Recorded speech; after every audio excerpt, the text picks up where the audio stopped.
이 프로그램은 여러분의 소중한 후원으로 제작됐습니다. 미디어 선교의 동역자가 되주세요.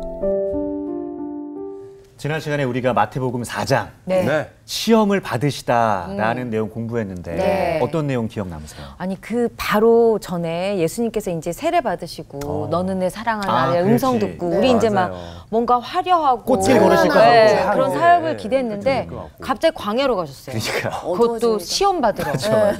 대반전이었어요. 맞아요. 시험을 3가지를 받으셨어요. 맞아요. 첫 번째가 돌을 떡으로 바꿔라. 두 번째가 성 꼭대기 가서 떨어져 봐라.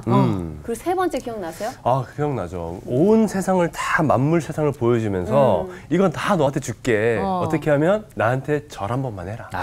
두 번도 아니고 한 번만 해라. 네. 흔들렸죠. 흔들렸어. PC가 약간 흔들릴 뻔했는데 예수님은 단호하게 그 세계의 시험을 다 이겨내시고 다음 사역을 준비하러 가십니다. 오늘이에요. 기대가 안녕하세요. 안녕하세요. 지난주에 우리가 예수님이 시험 당하시는 이야기를 살펴봤었죠. 그 전주에는 주님이 세례받는 이야기를 봤습니다. 세례를 받는다고 하는 것은 예수님에게만이 아니라 우리 모두에게도 옛사람의 죽음을 상징하죠. 옛사람이 죽었어요. 죽고 나면 새로운 존재로 거듭나게 되는 것입니다. 자, 이것도 그렇고 시험을 받는다고 하는 것도 예수님이 하나님의 아들이라고 하는 사실이 공적으로 선포된 이후에 성령에 이끌려 마귀에게 시험을 받으러 광야에 들어가셨고 40일을 금식하시면서 3가지 시험을 이겨내셨어요. 그러니까 뭔가 시험에 통과한 거죠. 이런 것을 우리가 뭐라고 하냐면 입문의식 그렇게 얘기를 해요. 이니시에이션이라고 얘기를 하는데 그러니까 여러분 그 아프리카나 혹은 호주의 원주민들, 에버리지나 또 아메리카의 원주민들, 선주민들도 그렇지만은 아이들이 일정한 나이가 되면은 성인의식을 하게 돼요. 그 성인의식이라고 하는 게 결국 유년기 부모로부터 보호를 받고 또 부모에게 의존적으로 살던 삶에서 떠나서 이제는 어엿하게 자기 인생을 살아갈 수 있는 독립적 인격이 되었다라고 하는 것을 공적으로 드러내주는 의식이 성인의식인데 여기에는 몇 가지들이 있어요. 자기들 부족의 역사를 알아야 하고 또 하나는 스스로 위험과 죽음의 그 공포를 이겨내야 하는 그런 시련을 견뎌내야 하는 것이 있고 두 번째는 뭐냐면 생명을 이어가야 하기 때문에 사랑과 성의 신비를 배우는 과정 이런 것들이 그 성인의식입니다. 결국 그걸 통과해야 성인으로 돌입하는 거예요. 그래서 그걸 뭐라고 하냐면 입문, 문지방을 넘는 경험이라고 얘기할 수 있습니다. 유대인들의 경우에는 소년들의 경우에 바르미츠바라고 하는 성인의식을 하게 돼요. 거기에서 굉장히 중요한 것 가운데 하나가 이제 말씀이 있는 통에서 하나를 뽑아요. 이렇게 무작위로 뽑는 거예요. 그러면 내게 익숙한 성경이 걸릴 수도 있고 정말 난감한 성경이 걸릴 수도 있어요. 근데 그 아이는 그 성경을 가지고 연구를 해야 합니다. 스스로. 그리고 회당에 가서 어른들이 있는 곳에서 설명을 해. 그것을 어른들이 질문해요. 질문에 대한 대답도 해야 합니다. 이 얘기는 뭐냐면 성인이 된다고 하는 건 뭐냐? 토라를 해석할 수 있는 사람이 되었다. 이게 성인에 대한 인정이라고 얘기할 수 있습니다. 굉장히 큰 의미가 있죠. 이건 이제 자부심과도 관련이 된다고 말할 수 있습니다. 이런 것들이 인문의식이고 지금 우리에게 그런 인문의식이 별로 없죠. 없죠. 우리 없어요. 그렇죠. 그러니까 우리가 세례를 받는다든지 혹은 성년에 이르렀을 때 나는 교회가 성대하게 해줬으면 좋겠어요. 성인의식 같은 것들을 함께 경축해주고 세례받는 것도 그렇고 우리가 나이가 들었어도 성인으로 살지 못하는 것은 이런 인문의식을 치르지 않았기 때문인지도 모릅니다. 그러니까 여전히 그 유년의 시대에 머물고 있는 거 아닌가 하는 생각을 종종 해보는데 나는 이제 우리 한국교회가 젊은이들을 위해서 이런 의례들을 만들어냈으면 참 좋겠다 하는 생각을 늘 하고 있는데 어쨌든 뭐 예수님이 세례와 광야 시험을 통해서 인문의식을 다 통과했고 이제는 드디어 주님이 세상 앞에 당신의 모습을 공적으로 드러내서 주님의 소명을 이루는 삶의 이야기가 이제부터 전개됩니다. 오늘 수업 마태복음 7강 제자들을 부르심. 오늘 우리가 보는 이 마태복음 4장 12절부터 얘기가 그런데요. 차분하게 좀 읽어볼게요. 12절부터 16절까지 정훈 학생. 네. 예수께서 요한이 잡혔음을 들으시고 갈릴리로 물러가셨다가 나사렛을 떠나 스불론과 납달리 지경 해변에 있는 가버나움에 가서 사시니 이는 선지자 이사야를 통하여 하신 말씀을 이루려 하심이라. 일러스되 스불론 땅과 납달리 땅과 요단강 저편 해변 길과 이방의 갈릴리여 흑암에 앉은 백성이 큰 빛을 보았고 사망의 땅과 그늘에 앉은 자들에게 빛이 빛이었도다 하였느니라. 네, 거기까지 보면요. 예수님이 딱 등장하시는 시기를 요한이 잡혔을 때 이렇게 얘기하고 있습니다. 이탈리아 감독, 영화 감독 가운데 파솔리니라고 하는 분이 계신데 그분이 이제 그 마태복음이라고 하는 영화를 만들었습니다. 그 영화를 본 적이 있거든요. 함께 이렇게 보고 청년들하고 봤는데 거기에 의미심장한 대목이 나옵니다. 관원들에 의해서 세례 요한이 체포당합니다. 막 이렇게 실랭이를 하다가 잡혀가요. 근데 이제 겉옷이 툭 떨어져요, 바닥에. 그러자 멀리서 이걸 보고 있었던 예수님이 그 관원들이 떠나간 뒤에 세례 요한의 옷을 집어들고 슥 떠나시는 장면이 등장합니다.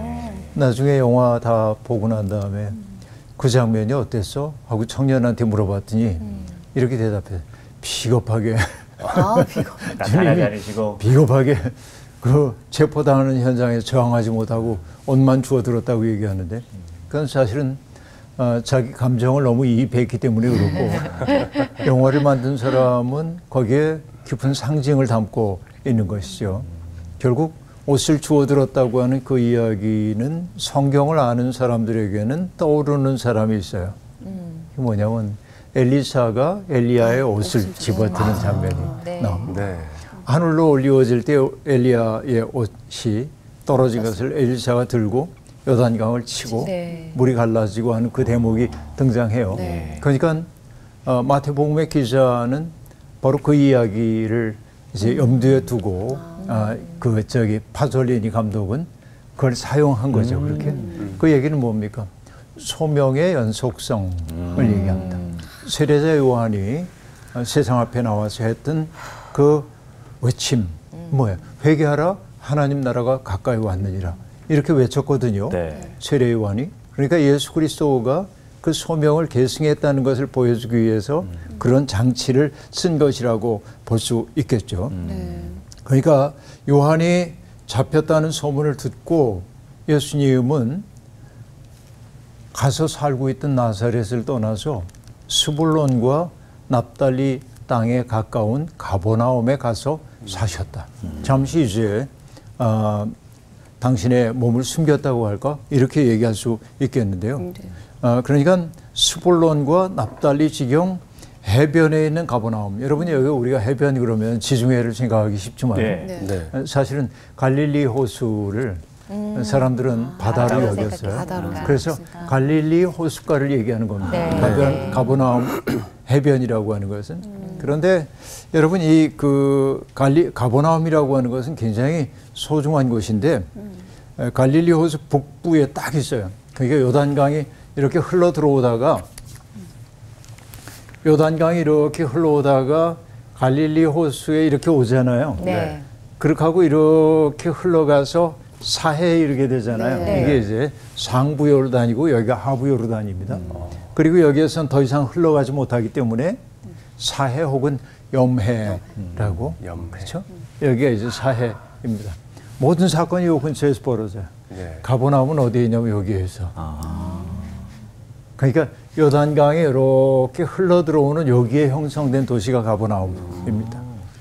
요 건너편에 여기에 있는 곳은 게네사렛이라고 하는 거예요. 게네사렛. 그러니까 익숙한 지명들이죠. 네. 그러니까 우리가 디베리아라고 하는 곳은 여기쯤 있는 곳인데 그래서 우리는 갈릴리 호수라고도 얘기하지만 티베리아 바다라고도 하고 왜냐하면 티베리아스 앞에 있는 바다, 게네사렛이라고도 얘기하는데 게네사렛 앞에 있는 바다. 그러니까 크게 보면 갈릴리 호수인데 그것을 요 지역을 일컬을 땐 디베리아, 여기는 게네사렛 이렇게 얘기를 한단 말이죠. 그런데 여러분 생각해 보세요. 물이 이제 요단강이 요르단이라고 하는 게 단으로부터 흐르다라는 뜻이에요. 우리가 이스라엘의 그 영토를 얘기할 때 단에서부터 부엘세바까지 그렇게 얘기하거든요. 이스라엘의 최북단이에요. 그러니까 헐몬산에서부터 흘러내려온 물이 콸콸콸 넘쳐서 단에서부터 흘러와서 요단강을 만들어요. 그래서 요단이라는 게 요르단이라는 게 요르단으로부터 흐르다. 단으로부터 흐르다. 이게 요르단강입니다. 근데 여러분 물이 부족한 지역에서 여기에 이제 물이 이렇게 흘러오고 여기 호수가 있고 그러면 여기 아름답겠죠. 살기 좋고. 살기 좋잖아요. 여기에. 그래서 가버나움의 뜻은 뭐냐면은 위로의 마을. 좋다. 마음이 평안해지는 마을이라는 뜻이에요. 여기 가버나움은 그런 거예요. 거기가 살고 싶죠. 이런 것에서. 그러니까 예수님이 거기에 이제 가셨다고 얘기를 하고 있습니다. 그런데 이 해변길이니까 사람들이 막 모여들잖아요. 그럼 그 얘기는 뭡니까? 교역이 활발했다. 무역로가 거기에 있었다. 이렇게 얘기할 수 있겠고 나사렛에서 가버나움까지의 거리는 한 48km, 120리 길 정도가 됩니다. 꽤 멀리 주님이 이제 올라가셨어요. 그런데 예수님이 이제 세례자 요한이 잡혔다는 얘기를 들으시고 고향을 떠나셔서 한적한 곳으로 일종의 피신을 한 것처럼 보입니다. 마치 엘리야가 그리 시냇가로 몸을 피했던 것처럼 피신한 것처럼 보입니다. 이 얘기는 뭘 보여줍니까? 예수님의 삶이 계속 떠남의 연속이에요. 태어나서 얼마 안 돼가지고 애굽으로 내려가고 그리고 베들레헴으로 가지도 못하고 두려워서 아켈라오가 두려워서 어디로 가요? 나사렛으로 가고 나사렛에서 어디로? 가버나움으로 이전해 갑니다. 그러니까 이 얘기는 뭘 뜻할까요? 자기의 땅에서도 낯선 자로 살 수밖에 없었던 예수님의 고단한 인생을 보여주고 있죠. 파농이라고 하는 분이 자기 땅에서 유배된 자들이란 책을 쓰기도 했는데 우리도 그렇죠. 빼앗긴 들에도 봄은 오는가. 이게 뭐냐면 여러분 일제의 강점기에 내 땅에서도 내 땅이라고 하지 못하고 사는 여기에서 봄이 찾아올 때 그게 나의 봄인가 한 질문 아닙니까? 이런 경우 내가 내 땅에서도 이방인처럼 살 수밖에 없는 고단한 인생을 지금 보여주고 있습니다. 그런데 예수님이 이렇게 이전해 갔는데 그 땅이 가버나움이라고 얘기했고 가버나움을 소개할 때 뭐라고 했냐면 스불론과 납달리 해변 가까이에 있는 가버나움 그렇게 이야기를 하고 있습니다.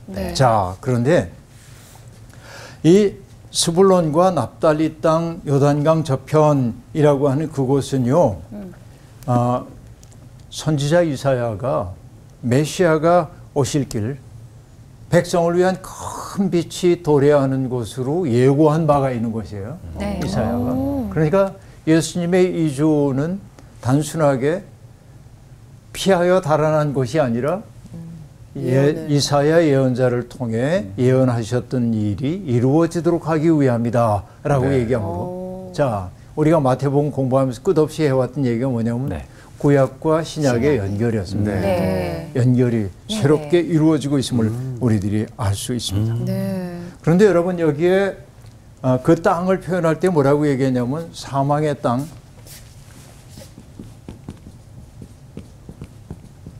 그 다음에 그늘에 앉은 자들. 앉은 자. 그늘에 앉은 자. 여러분 스불론과 납달리라고 하는 그곳이 왜 사망의 땅이고 그늘에 앉은 자일까 생각해 보면 여러분 저 지역은요 과거에 이스라엘 사람들이 아시리아에 의해서 멸망당했을 때 많은 사람들이 이주당할 수밖에 없었던 땅입니다. 다시 얘기하면 아픔의 땅입니다. 그렇죠? 많은 이방인들이 이주하여 살았기 때문에 그 스불론과 납달리라고 하는 것은 선민의식에 젖어 살고 있는 사람들에게는 그것은 꺼림직한 땅입니다. 꺼림직한 땅이에요. 그러니까 죄악의 땅이고 불결한 땅으로 인정되고 있었어요. 그런데 이사야가 하는 얘기는 뭐냐면 그렇게 어려움 속에 있는 무시당하는 사람들 속에 오히려 백성을 비출 큰 빛이 거기에 임한다. 아픔의 땅, 불결한 땅입니다. 아픔이 있어요. 여러분 세상이 우리가 뭐 2차 가해라는 말도 있습니다만은 세상이 참 냉정한 게 뭐냐. 내가 선택하지 않은 운명 때문에 내 인생이 힘겨워지고 그러면 나의 아픔을 헤아리기보다는 그냥 비난하는 일이 너무 익숙한 거예요. 사람들이. 아픔의 땅입니다. 불결한 땅입니다. 그러니까 철저히 이것은 뭐냐면 변방입니다. 중심에 의해서 소외되어 있는 지역이고 무시당하는 지역이라고 볼 수 있습니다. 그런데 성경이 일관되게 하고 있는 얘기는 뭐냐면 바로 거기에 빛이 온다. 변방으로부터 희망이 시작된다. 성경의 아주 강렬한 메시지라고 우리들이 얘기할 수 있겠는데요. 그런데 결국은 사망의 땅 그늘에 앉은 자라고 하는 게 이렇게 됐던 까닭이 뭐냐면은 아까 얘기한 대로 아시리아의 억압적인 정책 때문임을 볼 수 있습니다. 이게 뭐냐면 제국이라는 게 뭐와 같아요? 암세포와 같아요. 우리의 몸의 세포라고 하는 것은 몸의 다른 세포들이 어려움을 겪을 때 자기의 양분이 자기에게 올 것도 양보해가지고 함께 살려고 하는 유기체입니다. 그런데 암세포는 뭐죠? 무한 자기 확장을 하려고 하는 게 암세포예요. 제국이 그러합니다. 자기를 키우기 위해서. 여기에는 뭐냐면은 타자들을 배제하거나 동화시키려고 합니다. 동화되기를 거절하면 제거합니다. 그래서 제국을 뭐라고 얘기하냐면 전쟁 기계 그렇게 얘기합니다. 기계야. 기계는 마음이 없어요.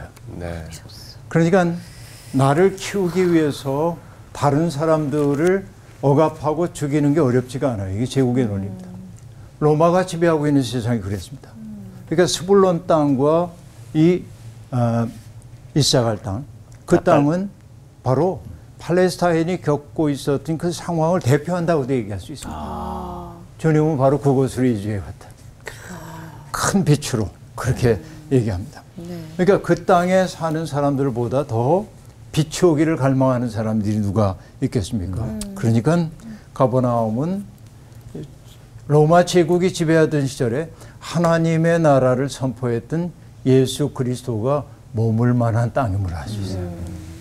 그러니까 여러분 그냥 여기로 장소적으로 이동해 갔다 이렇게 볼 게 아니라 그 이동의 의미가 얼마나 깊은지를 우리에게 보여주고 있습니다. 그리고 이제 17절 한 절만 나온시 읽어주세요. 네.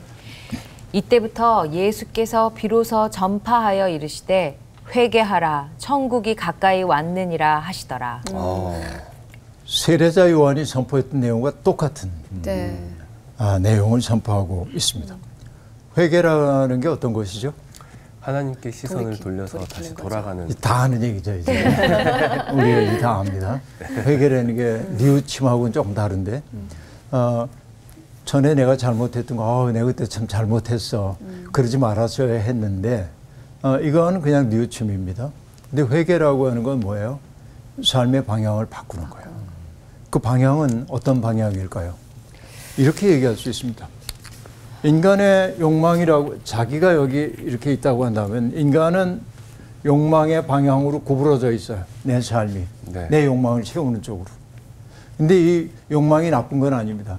욕망이 있어야 살기도 하죠. 그런데 문제는 뭐냐면 욕망에만 충실하는 데 문제가 있습니다. 그러다 보면 뭐냐? 욕망은 전에도 얘기했지만은 배타적이에요. 내 배 채우는 게 먼저야. 남의 고통 따위는 아랑곳하지 않습니다. 그러니까 항상 자기중심적이에요. 여기에는 뭐냐면 타자의 자리가 없어요. 타자의 자리가 없기 때문에 우리의 삶은 고독해요. 여기에. 외로워요. 그런데 회개한다고 하는 건 뭐냐면 자기만을 위해 사는 게 아니라 타자들의 입장을 고려하면서 사는 거고 그 마음이 결국 뭐예요? 하나님이 주신 마음으로 사는 거죠. 네. 하나님의 마음. 하나님의 마음. 그러니까 회개라고 하는 것은 내가 지나치게 욕망을 부렸던 것을 조금은 남겨줘야 했는데 정훈 씨한테 그렇게 얘기하는 게 아니고 그랬던 삶의 방식으로부터 완전히 돌이키는 거예요. 구약에서도 회개를 얘기할 때 쇼브란 단어는 뭐냐면 예언자들이 외치는데 우리 여호와께로 돌아가자. 주님께로 돌아가는 게 회개예요. 네. 또 예언자들은 뭐라고 얘기합니까? 여호와께로 돌아오라라고 말하기도 합니다. 그러니까 주님의 마음으로 내 마음을 갖다 놓는 것이 회개예요. 네. 그러니까 예수님도 지금 똑같은 얘기를 지금 하고 계십니다. 회개하라 천국이 가까워왔느니라 라고 얘기합니다. 나를 중심에 놓고 사고하던 삶에서 하나님의 마음을 이해하고 타인들의 마음을 헤아리는 마음이 될 때 그 삶이 노정하는 것이 뭐냐면 천국의 도래예요. 우리 사이에 그렇죠? 우리의 마음씀이 그러할 때 우리의 관계 속에 하나님 나라가 임하기 시작한단 말이에요. 네. 그러니까 회개한다는 것과 천국이 임한다는 것은 둘이 아니라 하나임을 알 수 있습니다. 그렇죠? 예수님이 세례자 요한의 제자라고 하는 세상의 소문을 고려한다면 주님이 이 말씀을 변형시킬 수가 있었을 텐데 마태는 그냥 그대로 써요. 네. 이게 나쁘지 않다. 그대로 이게 핵심 메시지이기 때문에 그대로 이제 갖다 쓰는 것을 알 수 있습니다. 자, 그런데 여러분 천국이라고 하는 게 우리가 흔히 천국 그러면은 우리가 죽어서 가는 나라만을 생각하는 경향이 제법 많이 있습니다. 근데 우리의 삶이 세상을 떠나면 우리도 어딘가로 가게 될 거예요. 인생은 꼭 뭐하고 같으냐면 여기에 전에도 그 얘기 했는지 모르겠습니다만 여기 이제 하나의 방이에요. 큰 방에. 네. 여기 사람들이 이렇게 앉아가지고 드론드론 얘기를 나누고 있습니다. 근데 어느 날 내가 여기 들어왔어. 문을 열고. 네. 들어오고 나면 어리둥절해요. 이 안에서 어떤 얘기를 하고 있는지 몰라요. 처음에는. 네. 그러니까 뭘 해야 돼? 가만히 들어요. 지켜보고 오가는 얘기를. 그러다 익숙해지면 비로소 나도 한두 마디 해요. 그렇죠? 네. 익숙해져요. 근데 어느 순간에 뭘 해야 돼? 나가야 돼. 네. 근데 인생이란 뭐냐? 내가 떠난 뒤에도 여기서 얘기가 계속되고 있을 거예요. 네. 이게 인생이죠. 우리 인생. 근데 우리는 어디에서 왔는지 몰라요. 나는 없음에서부터 왔어요. 나는 없었잖아요. 네. 여기 있음이에요. 없음에서 있음이 있었어요. 그런데 있음에서 없음으로 가는 것처럼 보이지만 죽음이라고 하는 건 뭐냐면 더 큰 세계로의 이전이에요. 네. 더 큰 세계로. 그러니까 우리는 하나님 나라를 꿈꾸며 살아야 돼요. 네. 내가 이 땅에 이렇게 살고 있지만은 하나님의 더 큰 생명 속에 내가 안길 거다. 이 소망이 우리에게 있어야 돼요. 근데 여기 이걸 이제 우리가 하나님 나라라고 얘기하지만은 이건 내세적 하나님 나라만 생각하면 안 되고 주님이 우리에게 가르쳐 준 것은 뭐냐면 이 세계, 우리가 이루어질 완성된 이 세계를 여기에서 살아내자는 거예요. 네? 이게 이 안에서의 삶을 살아내는 게 예수님이 우리에게 가르쳐 주고 있는 삶이란 말이죠. 그러니까 오늘 우리의 삶의 자리에서 하나님 나라라고 하는 게 역사의 부정성이 사라진 나라라고 한다면 오늘 우리가 그 삶을 살기 시작해야 한다. 제가 종종 질문할 때가 있어요. 하나님 나라에 없을 것 같은 게 뭡니까? 라고 물어보면 사람들은 뭐라고 하냐면 수고도 없고 눈물도 없고 슬픔도 없대. 어디서 많이 들은 얘기야. 그죠? 요한계시록에 나오는 얘기죠. 그럼 내가 구체적으로 물어봐요. 하나님 나라에 음식물 쓰레기가 있을까요? 하나님 나라에 공해가 짙을까요? 오염된 물이 있을까요? 하나님 나라에는 없어요. 네. 그럼 뭐냐? 우리가 하나님 나라를 믿는다고 하는 건 뭐야? 오늘 우리의 삶 속에서 그걸 없애며 사는 방식을 선택하는 거예요. 그렇네요. 하나님 나라에서 누군가를 혐오하는 일이 있을까요? 없죠. 그러면 우리의 삶 속에서 누군가를 혐오하고 그렇죠? 수치심을 안겨주고 이런 일이 없어져야지. 이게 하나님 나라 사는 거죠. 한 방 맞았네. 네. 펀치. 맞죠? 그러니까요. 네. 이게. 맞네. 그러니까 여러분 중요해요. 우리는 세상을 떠나면 하나님께로 돌아간다. 분명하죠. 네. 그런데 이 하나님 나라를 믿는 사람들은 뭐냐면 이 삶을 여기로 가져와야 돼. 그러니까 역사의 부정성이 극복된 세상을 이루어야 하고 예수님은 바로 그 세상을 우리에게 열어 보여주기 위해 오셨다. 우리를 그 삶 속으로 데려가기 위해 오셨다는 거예요. 이게 무엇보다 소중한 얘기라고 볼 수 있습니다. 그 다음 얘기 볼 텐데요. 이제 18절부터 22절까지. 네. 갈릴리 해변에 다니시다가 두 형제 곧 베드로라 하는 시몬과 그의 형제 안드레가 바다에 금을 던지는 것을 보시니 그들은 어부라. 말씀하시되 나를 따라오라. 내가 너희를 사람을 낚는 어부가 되게 하리라 하시니 그들이 곧 그물을 버려두고 예수를 따르니라. 거기서 더 가시다가 다른 두 형제 곧 세베대의 아들 야고보와 그의 형제 요한이 그의 아버지 세베대와 함께 배에서 그물 깁는 것을 보시고 부르시니 그들이 곧 배와 아버지를 버려두고 예수를 따르니라. 네, 제자들 부르시는 얘기가 등장하는데요. 네. 갈릴리 해변을 다니시던 예수님은 그물을 던지고 있는 시몬과 그의 형제 안드레를 보십니다. 그리고 말씀하시죠. 나를 따라오라. 내가 너희를 사람 낚는 어부가 되게 하리라. 라고 얘기를 합니다. 그러자 그들은 즉시 배와 그물을 버려두고 예수님을 따랐다. 이렇게 얘기합니다. 네. 즉각적 순종입니다. 네. 근데 가만히 상상을 해보세요. 오늘날 정훈 씨에게 누가 찾아와서 정훈 씨 아나운서 일 그만하고 나를 따라오세요. 그럼 네 그러고 따라갑니까? 낯선 사람이 얘기하면 쉽지 않죠. 아니 절대 그럴. 온갖 생각이 떠오를 거예요. 네. 내 자식은 어떻게 먹여 키우지? 이거 불확실한 일인데 그렇잖아요. 근데 여기 시몬과 그의 형제 안드레가 그렇죠? 그물을 버려두고 예수를 쫓았다. 어떻게 그럴 수가 있지? 그러니까요. 혹시 사전에 미리 얘기를 충분히 하고 생각할 말미를 다 주신 다음에 납득했어. 이제 계산을 다 해본 끝에 나를 따라와라 그러니까 예, 그 따라온 거 아닐까? 뭐 이런 그 생각이 들기도 합니다. 그렇죠? 잃을 게 없어서 네? 잃을 게 없어가지고 잃을 잃을 게 없어서. 그럴 수도 그냥 있어. 다 놓고 따라가지 않았을까? 그럴 수 있어요. 그런 생각도 하게 근데 돼요. 공희 씨가 얘기한 게 굉장히 일리가 있어요. 왜냐하면 1세기 팔레스타인의 어부들의 삶은 너무 힘들었어요.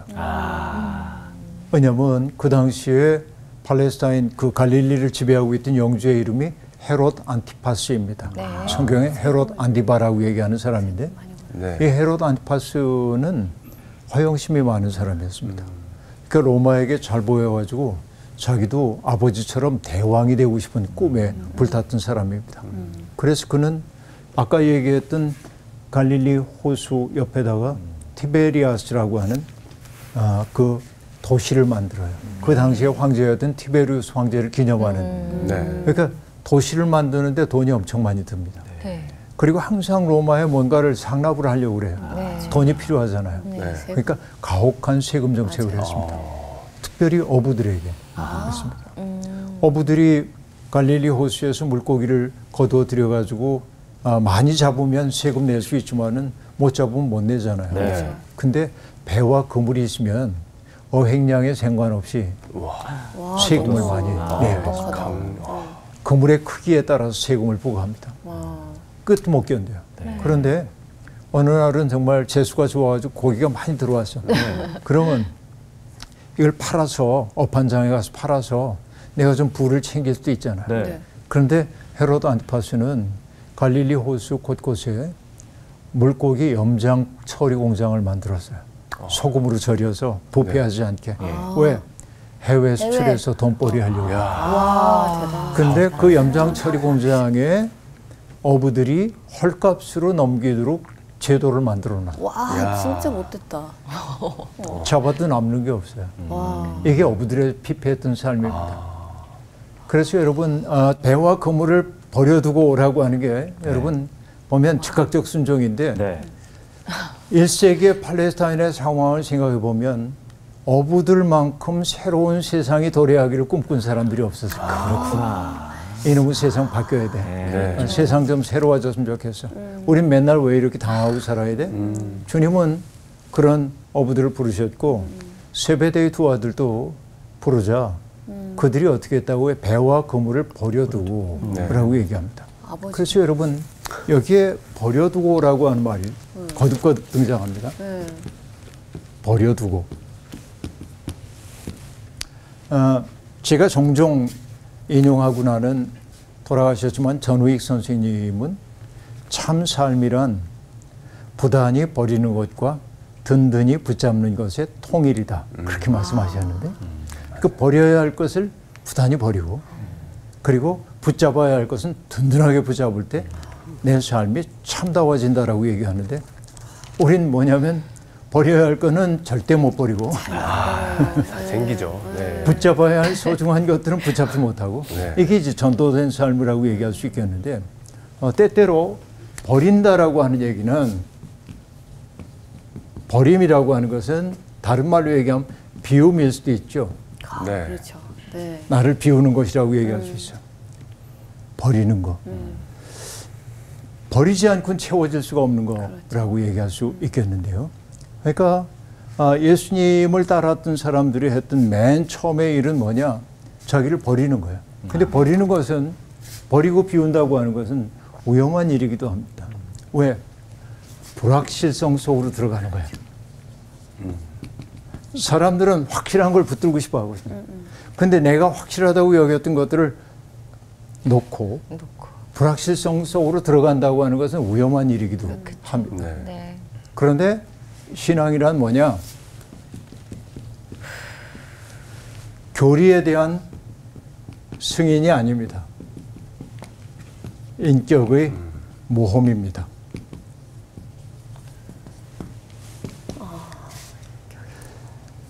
예수 그리스도의 삶에 나를 던지는 겁니다. 나는 지금까지는 나를 위해 살아왔지만은 이젠 예수님처럼 살고 싶다고 얘기하면서 그 삶에 나를 던지는 겁니다. 불확실성 속에. 이걸 단적으로 이미지로 보여준 것이 뭡니까? 베드로가 무리를 걸으려고 했던 것입니다. 인격의 모험입니다. 그렇죠? 인격의 모험이 없는 안전만을 바라는 믿음이라고 하는 것은 불가능하다고 얘기할 수 있겠는데요. 이게 이제 무엇보다도 중요한 거라고 얘기할 수 있겠습니다. 인격의 모험이 우리에게 필요하다 하는 말씀을 드리고요.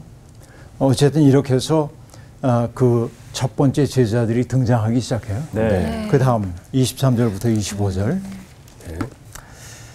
예수께서 온 갈릴리에 두루 다니사 그들의 회당에서 가르치시며 천국 복음을 전파하시며 백성 중에 모든 병과 모든 약한 것을 고치시니 그의 소문이 온 수리아에 퍼진지라. 사람들이 모든 앓는 자, 곧 각종 병에 걸려서 고통당하는 자, 귀신 들린 자, 간질하는 자, 중풍병자들을 데려오니 그들을 고치시더라. 갈릴리와 데가볼리와 예루살렘과 유대와 요단강 건너편에서 수많은 무리가 따르니라. 자, 여기 보면요. 23절, 4장 23절은 굉장히 중요합니다.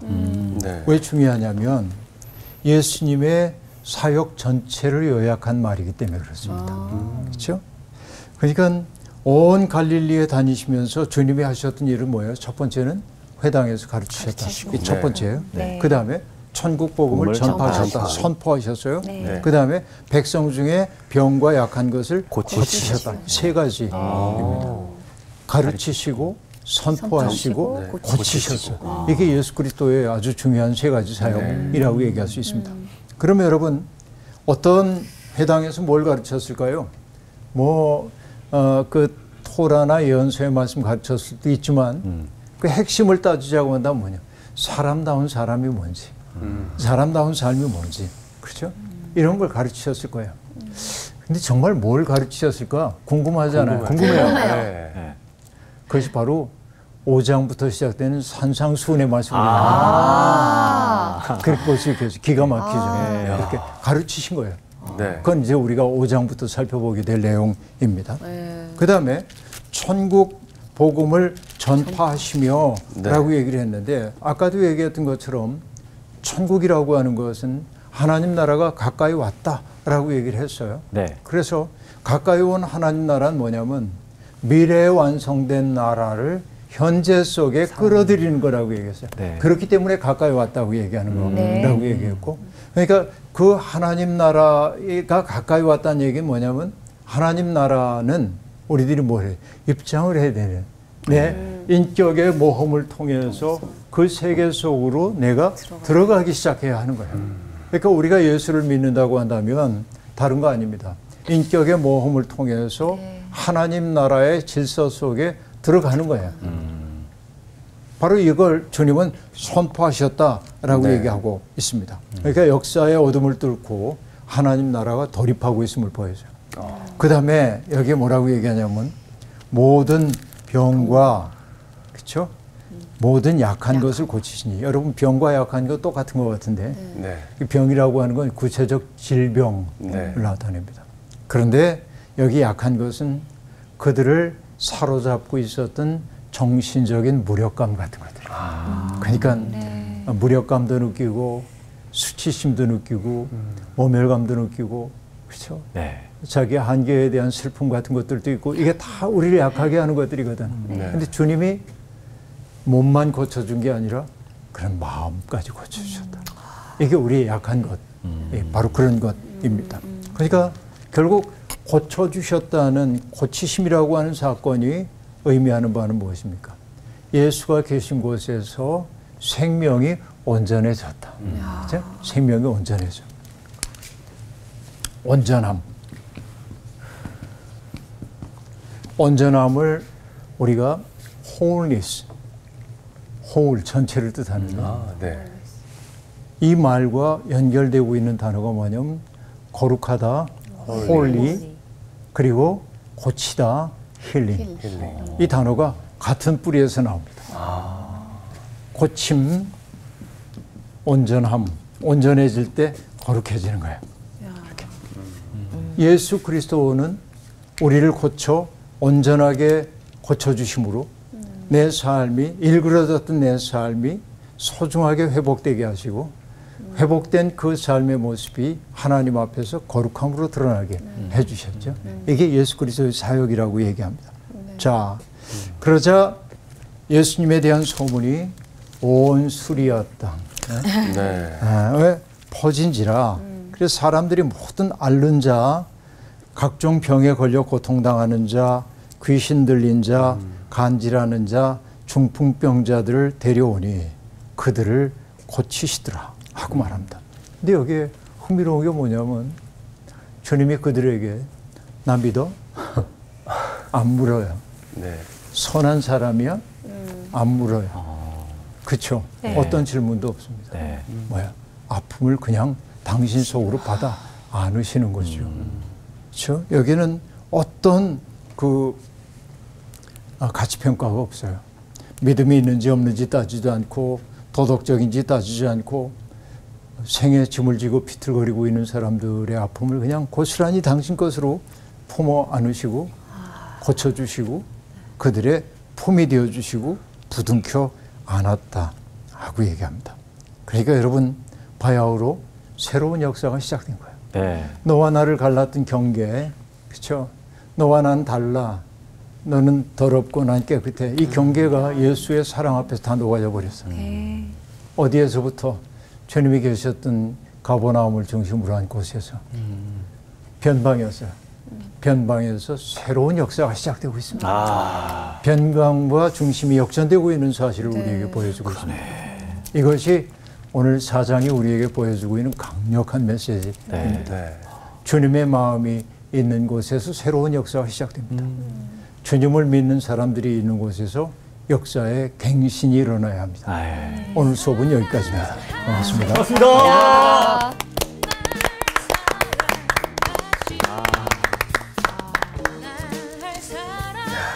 저는 이게 한 번씩 생각을 하거든요. 과연 정말 예수님이 재림을 하셨다고 했을 때 저에게 와서 너 이렇게 다 내려놓고 나를 따를 수 있겠니 했을 때 과연 나는 다 버릴 수 있을 것인가.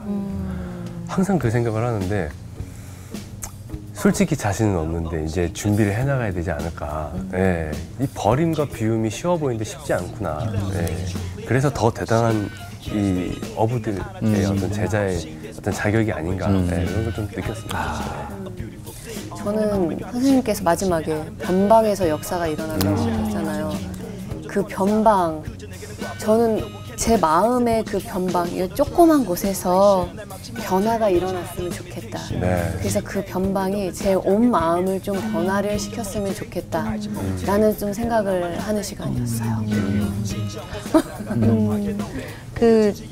내 안에 있는 예수님이 이렇게 능력 있고 훌륭하신 분이니까 나도 예수님을 품고 살면 내 주변이 나도 변하고 내 주변이 저렇게 변화되지 않을까라는 거룩한 소망을 심어봤어요. 다 똑같아. 나도 지금 같은 마음이었거든요. 사실 사람들에게 인정받지 못하는 척박한 땅, 변방이었는데 예수님이 빛으로 오셔서 피씨가 요즘 그 곡 좋아한다면서 이제 역전되리라. 역전되는 역사가 나타난 오늘 배운 우리가. 그렇습니다. 우리가 천국 소망을 다 품고 살듯이 이번 한 주는 또 작은 천국을 이 세상에서도 이뤄가면서 또 승리하는 삶을 사셨으면 좋겠습니다. 네, 가시죠.